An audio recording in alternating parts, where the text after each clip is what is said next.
Assalamualaikum warahmatullahi wabarakatuh, and good day to all distinguished guests and my fellow workers who I love very much. I hope you're always in the bless of God.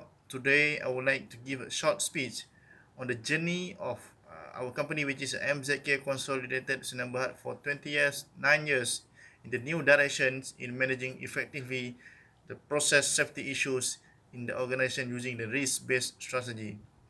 So, I would like to recap some point. Main point is the process safety management has been adopted by MZK Consolidated Sdn Bhd because the company has operations involving hazardous chemical that require protections as defined under the OSHA process safety management requirement. Implementations of this PSM program was done at every work process. In this way, MZKC promote the safety of the workplace and employee as a whole. PSM enabled this company to prevent the occurrence of and minimize the consequences of the significant emissions of hazardous substances, as well as incident of fires, explosion, and others. The process section contains in the PSM covers any activity involving highly hazardous chemicals, including any use, storage, manufacture, handling, or movement of the location of such chemical, or a combination of this activity. Any group of highly hazardous chemical may be involved in the potential release of substance shall be considered as a process. Therefore, PSM added this company in accident prevention because it focused on the rules, procedures, and practice that govern the individual process in our company, activities or equipment fragments.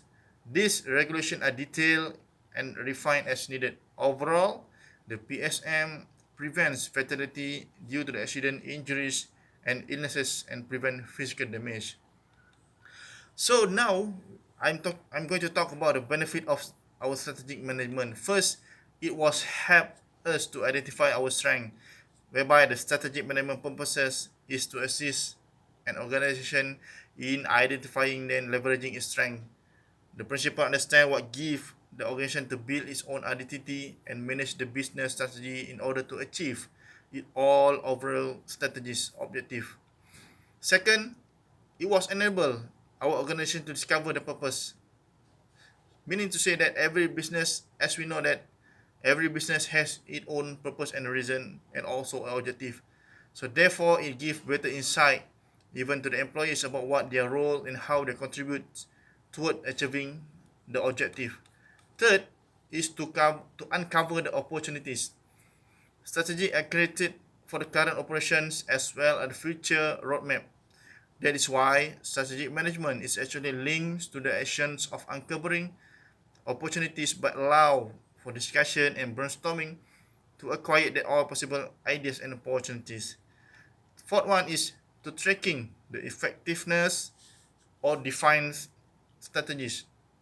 The strategic management process also involve tracking the strategies that have been defined to understand if they are continuing to remain effective or there are some course correction needed. This is key for understanding the overall impact of the strategies and the gaps for what defined or expected to what was finally achieved. And then we go to the evolution of strategic process safety management approach in our company.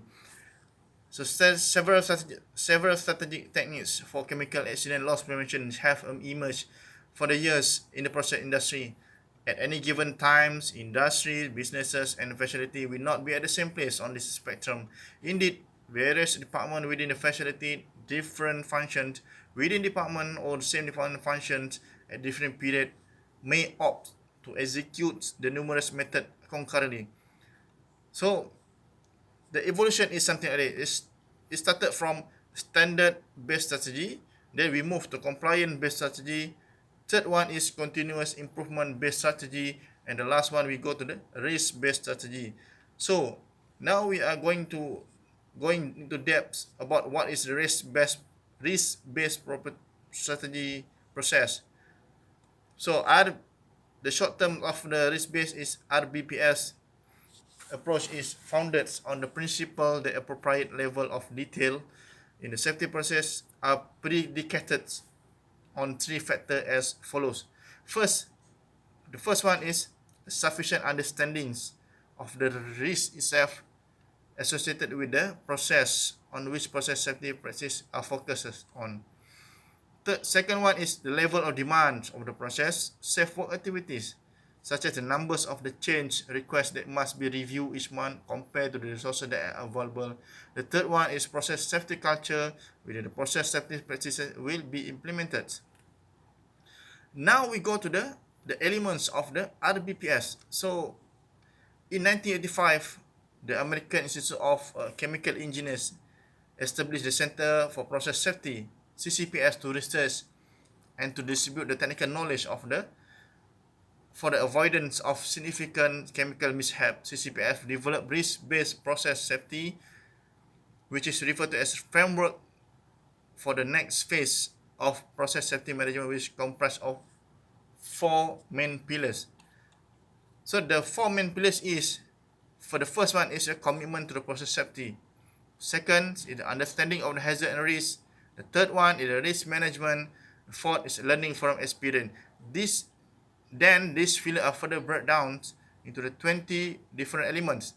The original 12 elements proposed in the 1989 papers were expanded upon by the 20 RBPS elements. Our company was supposed to analyze the RBPS element before deciding whether or not to apply some of this based on their current PSM system, based on the facility perceived needs, resource limitation, and existing safety cultures. Company specific and local requirement may result to the quite diverse RBPS activity. So among of the 20 of these total element is, the first one is the process safety culture. Second is the compliance with the standards. Third is the process safety competency. Fourth is the workforce involvement. Five is the stakeholder outreach. And number 6 is the process knowledge management. 7 is hazard identification and risk analysis. 8 is operating procedure, and then safe work practice, and then asset integrity, reliability.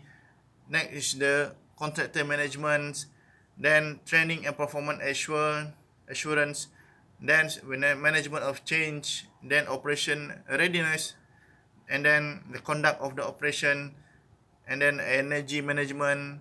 And the last 4 elements under the last pillar is, which is under learn from experience, which is as the incident investigations, measurements and metrics, then auditing, and also last but not least is management review and continuous improvement.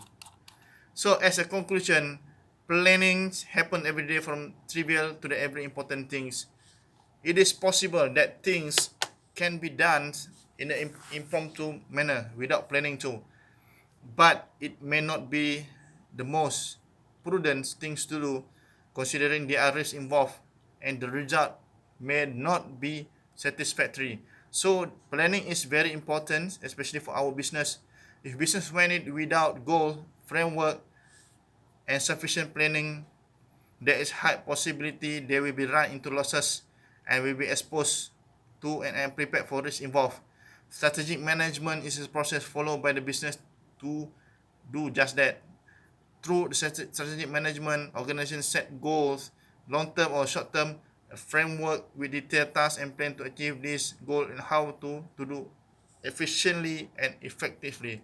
So that's all for my speech today. So I hope you understand with the message that I'm going to deliver to you.